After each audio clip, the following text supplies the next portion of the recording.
Then Jesus said to them, Suppose you have a friend, and you go to him at midnight and say, Friend, lend me 3 loaves of bread. A friend of mine on a journey has come to me, and I have nothing to set before him. And suppose the one inside answers, Don't bother me. The door is already locked, and my children and I are in bed. I can't get up to give you anything. I tell you, even though he will not get up and give you the bread because of friendship, yet because of your shameless audacity, he will surely get up and give you as much as you need.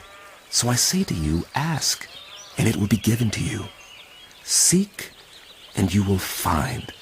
Knock, and the door will be opened to you.